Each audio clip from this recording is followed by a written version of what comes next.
माझं नाव सायली आहे. माझं आणि माझ्या मम्मीचं जीवन खूप दुःखांनी भरलेलं आहे. ते म्हणतात ना, ज्यांचं कोणी नसतं त्यांचा देव असतो. मी एक सुंदर आणि तरुण मुलगी आहे. माझ्या कुटुंबामध्ये मी आणि माझी मूकबधीर मम्मी आहे, जी बोलू शकत नाही. ती फक्त इशाऱ्यांवर बोलते. माझी मम्मी सतत आजारी असते, म्हणून मी तिला डॉक्टरकडे चेकअपसाठी घेऊन गेले. तिच्या सर्व टेस्ट केल्या. सर्व चेकअप झाल्यानंतर डॉक्टरांनी मला आतमध्ये बोलावलं आणि माझ्या मम्मीबद्दल अशी गोष्ट सांगितली, जी ऐकून माझ्या पायाखालची जमीनच सरकली. मला समजतच नव्हतं असं कसं होऊ शकतं, ज्या गोष्टीचा आपण विचारही करू शकत नाही. अशी गोष्ट माझ्या मम्मीसोबत घडली होती.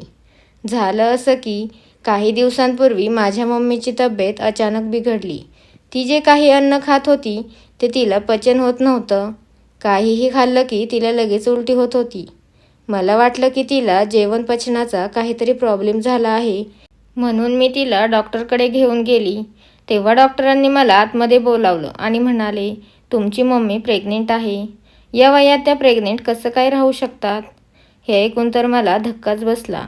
मी डॉक्टरांच्या प्रश्नाला काहीही उत्तर न देता माझ्या मम्मीला घेऊन घरी निघाले. मी विचार करू लागले, माझ्या मम्मीसोबत असं कृत्य कोणी केलं असेल. माझ्या घरात तर फक्त 3च पुरुष आहे. माझे पती, त्यांचे बारके भाऊ आणि माझे सासरे.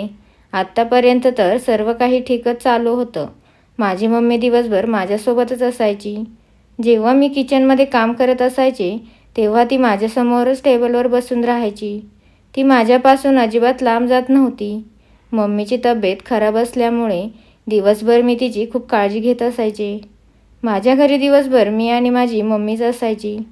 माझे पती सकाळी जॉबला निघून जायचे, ते संध्याकाळीच यायचे. आणि कधीकधी माझे सासरे आणि माझे भाऊजी घरी असले तरी ते दुकानात जाऊन बसायचे किंवा मग त्यांच्या मित्रासोबत गप्पा मारत बसायचे. माझ्या सासूबाईंचे निधन खूप वर्षांपूर्वी झालं होतं. त्यानंतर माझ्या सासऱ्यांनी दुसरं लग्न केलं नाही. माझे भाऊजी माझ्या मम्मीची खूप इज्जत करायचे. ते तिच्याशी कामाशी कामच ठेवायचे. ते जाता येता माझ्या मम्मीला फक्त तब्येतीबद्दल विचारपूस करायचे आणि निघून जायचे. माझ्या वडिलांचे निधन होऊन आता 7 वर्ष झाले होते. त्यानंतर माझ्या लग्नासाठी भरपूर स्थळं आले होते, परंतु मी यांच्याशी फक्त एका अटीवर लग्न केलं. माझ्या लग्नानंतर मला माझ्या मम्मीला माझ्यासोबतच ठेवायचं होतं, कारण तिला बोलता आणि ऐकता येत नव्हतं आणि या जगात माझ्याशिवाय तिचं कोणच नव्हतं. त्यामुळे मी ठरवलं होतं की माझ्या लग्नानंतर मी माझ्या मम्मीला एकटी सोडून जाणार नाही.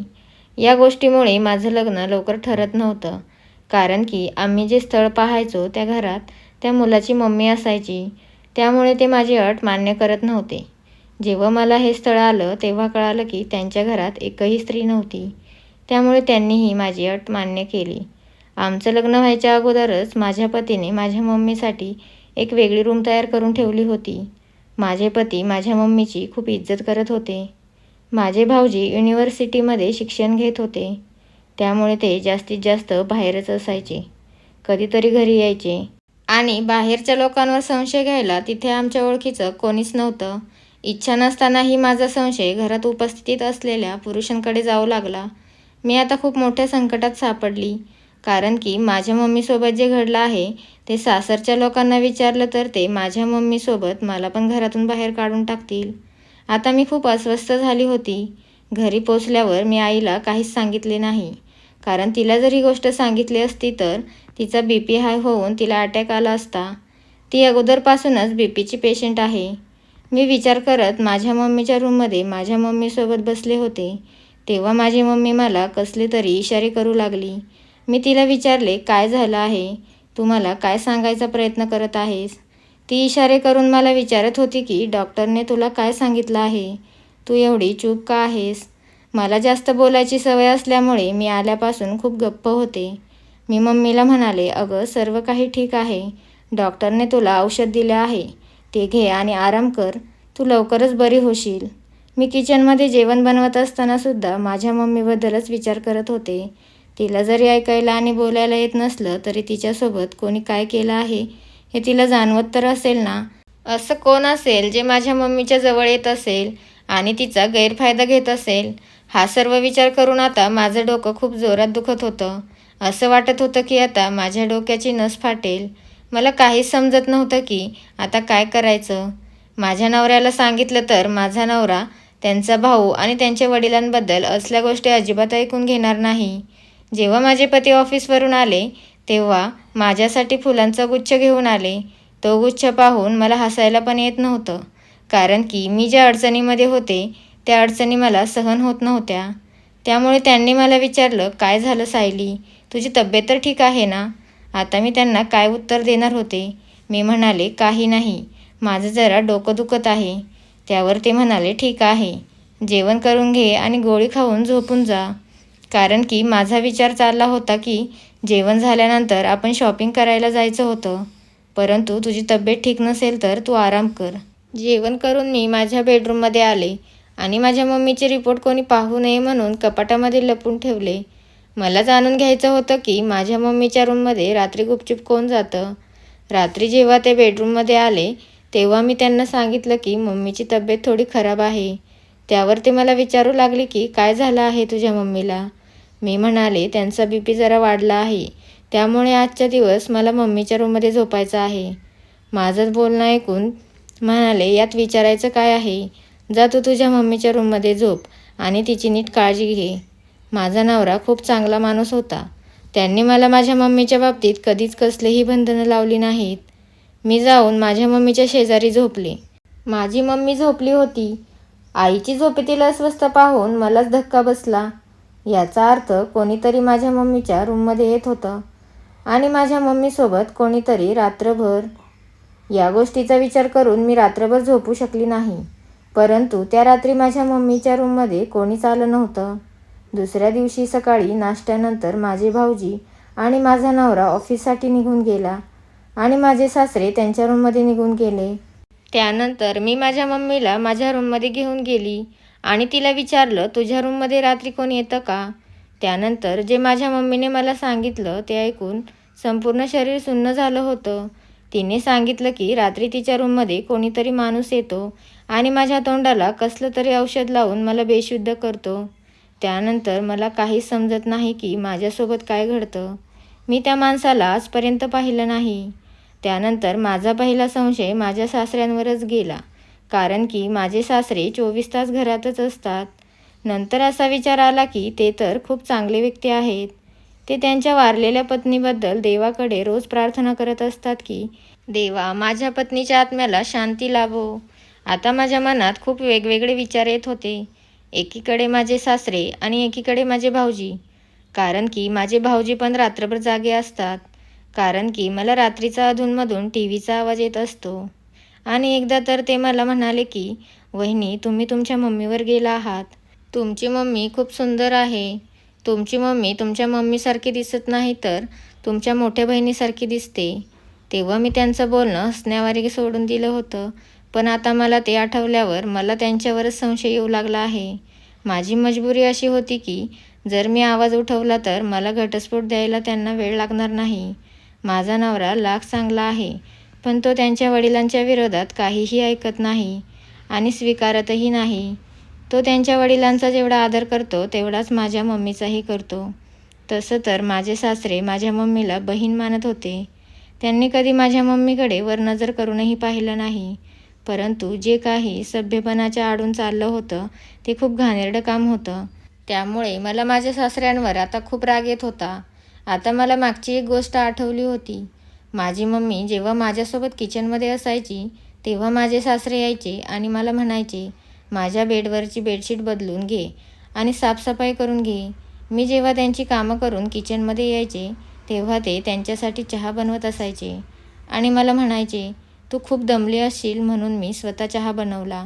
आणि माझ्याकडे बघत स्मितहास्य करून ते तो चहाचा कप घेऊन त्यांच्या रूममध्ये निघून जायचे. त्यावेळी मला ही सामान्य गोष्ट वाटली होती, परंतु आता मला या गोष्टींवर संशय येऊ लागला आहे. एके दिवशी तर जेव्हा त्या बाजारातून फळे घेऊन आले तेव्हा त्यांनी 1 किलो फळे वेगळे आणले होते आणि मला म्हणाले, तुझी मम्मी आजकाल खूप कमजोर होत चालली आहे. तू तर तिच्यासाठी काय आणत नाहीस, म्हणून मीच तिच्यासाठी वेगळी फळं घेऊन आलो आहे. त्यावेळी तर वाटलं माझे सासरे माझ्या मम्मीची किती काळजी करतात, परंतु आज मला त्यांच्यावरच संशय येऊ लागला आहे. त्या दिवशी मी सर्व कामे उरकून माझ्या पतीसोबत बेडरूममध्ये झोपली होती. अर्ध्या रात्री जेव्हा मला जाग आली तेव्हा माझे पती माझ्या शेजारी नव्हते. मी थोडा वेळ वाट पाहिली तेव्हा ते रूममध्ये आले. मी त्यांना विचारले, एवढा वेळ कुठे गेले होते? तेव्हा ते म्हणाले, मला अर्ध्या रात्री सिगारेट पिण्याची सवय आहे. जेव्हा पप्पा गाढ झोपेमध्ये असतात तेव्हा मी गच्चीवर जाऊन सिगारेट पितो. नाहीतर परत त्यांनी जर पाहिलं तर ते मला ओरडतील. मी त्यांना म्हणाले, ते तुमच्या चांगल्यासाठीच ओरडतात. एवढं बोलून ते झोपून गेले. मी विचार करत होते की माझ्या मम्मीला म्हातारपणाच्या वयात किती घाणेरडा त्रास सहन करावा लागत आहे. मला एक कळत नव्हते की माझी मम्मी प्रेग्नेंट असल्याचं मी तिला कसं सांगू. तिला तर या गोष्टीबद्दल काहीच माहीत नव्हतं. आता मी रोज माझ्या नवऱ्याला काहीतरी कारणे सांगून माझ्या मम्मीच्या रूममध्ये झोपायला जात होते. मला त्या व्यक्तीला पाहायचं होतं जो व्यक्ती माझ्या मम्मीसोबत या सर्व गोष्टी करत होता. मी मम्मीकडे झोपल्यामुळे काही दिवस माझे पती गप्प राहिले, पण थोड्या दिवसांनी त्यांनी मला बोलावून दाखवलं नाही, पण माझ्याशी ते नीट वागत नव्हते. आमच्या लग्नाला काही महिने झाले होते. ते माझ्यावर खूप प्रेम करत होते. ते दिवसभर ऑफिसमध्ये काम करून संध्याकाळी घरी आल्यावर त्यांना माझ्यासोबत काही वेळ गप्पा मारूशी वाटत असायच्या, परंतु मी खूप मोठ्या प्रॉब्लेममध्ये अडकले होते. त्यामुळे त्यांच्या इच्छा मी समजू शकले नाही. आता तर मी त्यांचे काम करायचं पण विसरू लागले होते. मी त्यांच्या ऑफिसच्या कपड्यांना इस्त्री करायचं विसरून गेले. मग त्यांनी स्वतःच त्यांच्या कपड्यांना इस्त्री केली, पण त्यांना ऑफिसला जाण्यासाठी उशीर झाला, त्यामुळे ते माझ्यावर खूप चिडले. एकतर अगोदरच मी त्यांना वेळ देत नाही म्हणून त्यांच्या मनात खंत निर्माण झाली होती, आणि आता तर त्यांची कामेसुद्धा माझ्याकडून वेळेवर होत नव्हती. दुसऱ्या दिवशीही तसंच झालं. मी त्यांचे कपडे इस्त्री करायचे विसरले. मी त्यांना बोलले, आजच्या दिवस तुम्ही कपडे इस्त्री करा. तेव्हा ते मला म्हणाले, हो, माझी कामं पण मीच करतो. तू फक्त तुझ्या मम्मीची सेवा कर. तुझ्यासाठी तर तेच काम फक्त महत्त्वाचं आहे. यावेळी तर त्यांनी नाश्ताही केला नाही. माझी एकही गोष्ट न ऐकता ते रागाने ऑफिससाठी निघून गेले. मी माझ्या मम्मीमुळे खूप टेन्शनमध्ये आणि तणावामध्ये होते, आणि आता माझ्या नवऱ्याचं वागणं पाहून माझं टेन्शन वाढत चाललं होतं. मी माझ्या रूममध्ये बसून रडत होती. जेव्हा माझे पती ऑफिसमधून आले तेव्हा त्यांचा मूड खूप खराब होता. त्यामुळे मी आज माझ्या मम्मीच्या रूममध्ये झोपायला जाण्यासाठी त्यांना विचारलं नाही. मी माझ्या पतीची माझ्याकडून झालेल्या चुकांची माफी मागू लागले.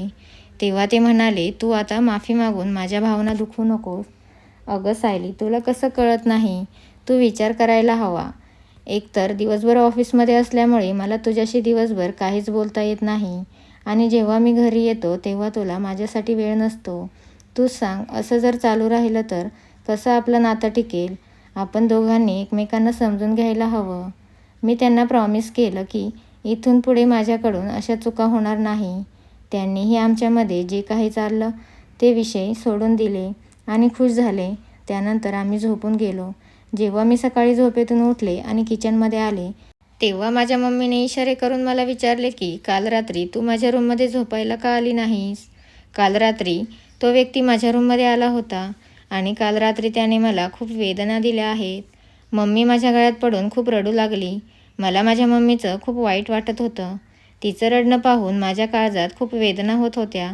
मला काहीच कळत नव्हतं की त्या व्यक्तीचं काय करावं. माझ्या मम्मीची अशी अवस्था पाहून मी खूप रडत होते.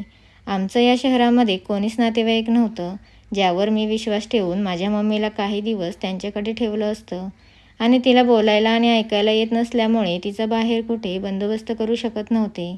तिला वॉशरूमलासुद्धा हाताला धरून न्यावं लागतं, कारण की आता उतरत्या वयामुळे तिला चालायला थोडा त्रास होत होता. त्या दिवशी रात्री मी गाढ झोपलेले असताना मम्मीच्या रूममधून विचित्र आवाज येऊ लागला, जसं की कोणी कसलं तरी सामान फेकत आहे.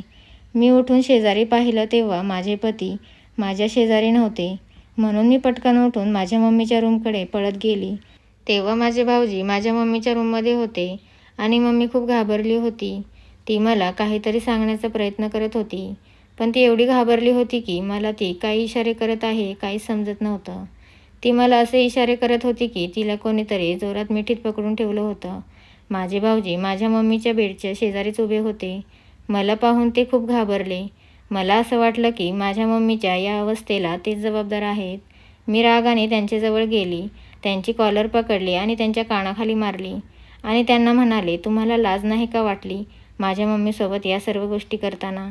मी असं बोलल्यावर त्यांच्या चेहऱ्यावरचा रंगच उडाला आणि ते म्हणाले, अहो वहिनी, तुम्ही काय वेड्या झाला आहात का? हे काय बोलत आहात तुम्ही? तुम्हाला कळतंय का?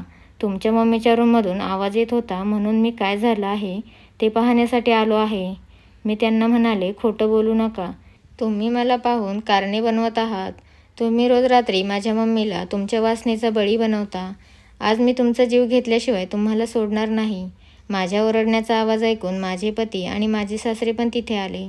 माझे पती आणि सासरे आल्यावर माझे भाऊजी म्हणाले, अहो वहिनी, तुमची मम्मी माझ्या मम्मीसारखी आहे. तुम्हाला लाज कशी वाटत नाही असे आरोप माझ्यावर लावायला? मी तर माझ्या रूममध्ये झोपलो होतो. तुमच्या मम्मीच्या रूममधून काहीतरी पडण्याचा आवाज आल्यामुळे मी पळत रूममध्ये आलो आणि मी त्यांना विचारणारच होतो काय झाले, तेवढ्यात तुम्ही रूममध्ये आल्या. माझ्या पतीने माझ्या भाऊजीला साईडला केले आणि माझ्यावरच भडकले. ते म्हणाले, एवढ्या रात्री काय तमाशा लावला आहे? आजूबाजूचे लोक काय म्हणत असतील आणि तू एवढी का जोराने ओरडत आहेस? माझ्या पतीचं बोलणं न ऐकल्यासारखे करून मी म्हणाले की मी तुमचा भाऊ चांगला व्यक्ती नाही आहे. तो रोज रात्री माझ्या मम्मीला बेशुद्ध करून तिच्यासोबत रात्रभर. मी एवढंच बोलले. तेवढ्यात माझ्या पतीने खूप जोरात माझ्या कानाखाली मारले आणि मी खाली पडले. माझे पती म्हणाले, अगं हे काय तू मूर्खासारखं जे तोंडात येत आहे ते बोलत आहे? तू कोण आहेस माझ्या भावावर आरोप करणारी? माझ्या सासऱ्यांनासुद्धा खूप राग आला होता. ते म्हणाले, एकतर आपण हिच्या मम्मीला कोणाचा सहारा नाही म्हणून आपल्या घरात बहीण समजून ठेवलं आणि ही गद्दार मुलगी माझ्याच मुलावर असला घाणेरडा संशय घेत आहे. शेवटी तेच घडलं ज्या गोष्टीची मला भीती होती. आता माझे पती म्हणू लागले की तुझी मम्मी आता या घरात राहू शकत नाही. तू तिची बाहेर कुठेतरी सोय करून दे. मी या सर्व गोष्टींमुळे अगोदरच खूप दुःखी होते. आता मी माझ्या मम्मीला कुठे घेऊन जाणार होते? एकतर आमचं जे स्वतःचं घर होतं ते माझं लग्न झाल्यावर आम्ही कोणाला तरी भाड्याने दिलं होतं. एवढ्या अचानक ते आम्हाला तर रिकामं करून देऊ शकत नाहीत. मी या सर्व गोष्टींचा विचार करता करता चक्कर येऊन खाली पडले आणि बेशुद्ध झाले. जेव्हा मला शुद्ध आली तेव्हा मला हॉस्पिटलमध्ये ॲडमिट केलं होतं आणि माझ्यासमोर माझे पती आणि माझे सासरे उभे होते आणि ते खूप रागाने माझ्याकडे पाहत होते. डॉक्टर त्यांना माझी काळजी घेण्याबद्दल त्यांना सांगत होते. माझी ट्रीटमेंट पूर्ण झाल्यावर ते मला घरी घेऊन आले. मला त्यांनी बेडरूममध्ये नेऊन बसवलं आणि म्हणाले, तुझे एवढे घाणेरडे आरोप माझ्या भावावर लावले आहेत, त्यामुळे त्या रात्री जर तू तुझ्या मम्मीची सोय केली नसती तर मी तुला त्यावेळेस सोडचिठ्ठी देऊन घरातून निघून जायला सांगणार होतो. परंतु तू बेशुद्ध झाल्यामुळे माणुसकीच्या नात्याने मी तुला हॉस्पिटलमध्ये घेऊन गेलो आणि डॉक्टरांकडून मला जी बातमी ऐकायला मिळाली आहे त्या बातमीमुळे मी तुला कधीच सोडू शकत नाही, कारण की तू आता माझ्या बाळाची आई बनणार आहेस. मी त्यांचं बोलणं ऐकून एका विचारात पडले. एका प्रकारे मी एका बाळाची आई बनणार होते हे तर माझ्यासाठी खूप मोठी खुशखबर होती. परंतु मी ज्या परिस्थितीत होते त्या परिस्थितीमुळे मला समजतच नव्हतं की मी खुश व्हावं की माझ्या नशिबाला दोष देऊन रडावं. या विचारातून माझ्या डोळ्यातून पाणी गळत होतं. आता मी माझ्या दुःखी आयुष्याला खूप कंटाळले होते. ते मला म्हणाले, हे बघ सायली, मी अजूनही तुझ्यावर खूप प्रेम करतो आणि मी तुझ्या मम्मीचीही खूप इज्जत करतो. आमच्या वडिलांनी आम्हाला महिलांची इज्जत करायला शिकवलं आहे.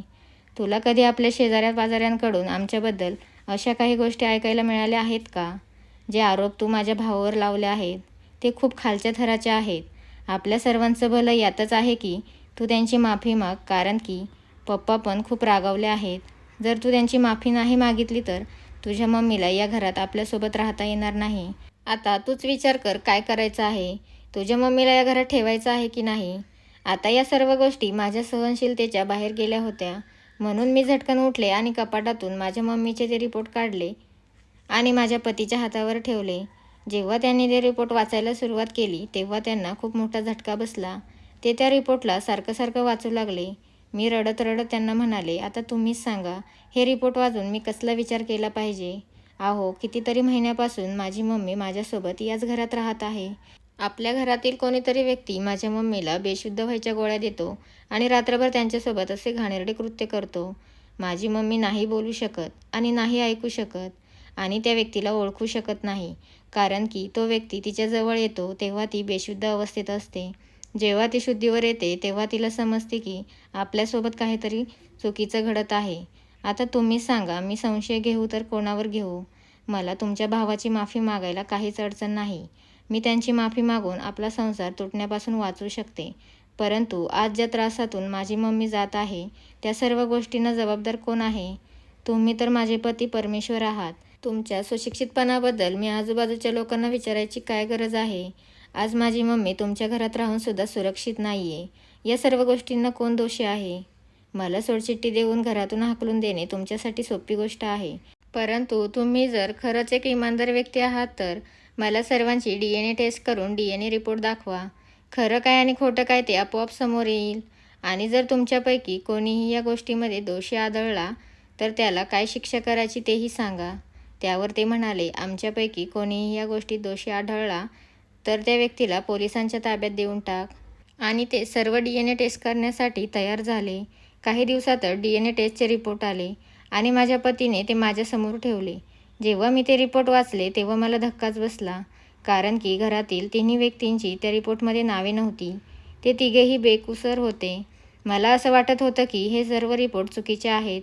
परंतु ज्यावेळेस तिघांचं DNA टेस्ट झालं तेव्हा मी स्वतः त्यांच्यासमोर होते. आणि ज्या लॅबमध्ये त्यांचं टेस्ट झालं त्या शहरातील सर्वात विश्वासू लॅब होती. आता तर मी खूप कन्फ्यूज होते. मग माझ्या पतीने एका गोष्टीचा विचार केला. ते म्हणाले की आपण तुझ्या मम्मीच्या रूममध्ये CCTV कॅमेरे लावूया. म्हणजे आपल्याला समजेल की तुझ्या मम्मीच्या रूममध्ये गुपचूप कोण येतो. आम्ही लगेच तिच्या रूममध्ये CCTV कॅमेरे लावले. त्या दिवशी तो व्यक्ती माझ्या मम्मीच्या रूममध्ये आला आणि त्याने दरवाजा आतून लावून घेतला. त्याने चेहऱ्याला रुमाल बांधला होता. आम्ही गुपचूप बाहेरून चावीने दरवाजा अनलॉक केला आणि रूममध्ये गेलो. तेव्हा त्याला रूममध्ये पकडले आणि त्याच्या चेहऱ्यावरचा रुमाल काढला. तेव्हा त्या व्यक्तीचा चेहरा पाहून आमच्या सर्वांच्या पायाखालची जमीनच सरकली. कारण की तो व्यक्ती आमच्या गल्लीतील एक भिकारी होता. आमच्या घरातील एक खिडकी उघडी असल्यामुळे तो त्या खिडकीतून आतमध्ये यायचा आणि माझ्या मम्मीच्या नाकाला बेशुद्ध व्हायचं औषध रुमालाने लावायचा आणि ती बेशुद्ध झाल्यावर तिच्यासोबत घाणेरडे कृत्य करायचा. त्या भिकाऱ्याने त्याचा गुन्हा कबूल केला होता. माझ्या पतीने त्याला पोलिसांच्या ताब्यात दिले. माझ्या पतीने स्वतः जबाबदारी घेऊन माझ्या मम्मीचे ॲबॉर्शन करून घेतले. आता मला माझ्या घरच्यांवर संशय घेतल्याच्या चुक्यांचा खूप पश्चाताप होत होता. मी माझ्या घरातील सर्व व्यक्तींना समोर बोलावून त्यांची पाया पडून माफी मागितली आणि त्यांना प्रॉमिस केलं की इथून पुढे आयुष्यात तुमच्याबद्दल असले घाणेरडे विचार चुकूनही करणार नाही. आता माझ्या मम्मीची तब्येतही ठीक झाली होती आणि माझ्या घरच्यांनी तिला आमच्यासोबत राहण्यासाठी परमिशनही दिली होती. मला एका गोष्टीचा पश्चाताप होत होता की एवढे घाणेरडे आरोप करूनही माझ्या घरच्यांनी शेवटपर्यंत माझी साथ दिली होती.